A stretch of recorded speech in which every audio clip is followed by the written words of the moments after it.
Welcome, folks. Welcome to the unveiling of our new and what is certain to be our iconic Bulldog statue here at GWU.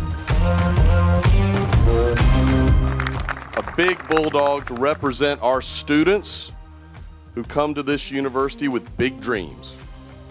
They come here with big ambitions, big plans for their futures.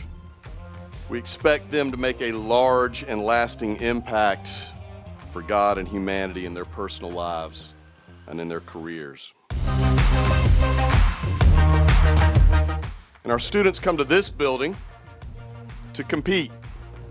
Basketball, wrestling, volleyball, our cheer squad, our pep band, our fans. Our students come here every December to graduate. This is the home of the Runnin Bulldogs, and it deserves this bold new addition.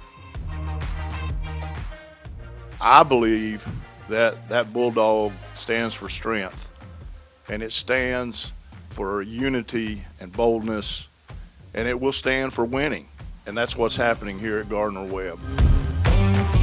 Thank you, and thanks to everyone who has invested to make this new addition to our campus possible.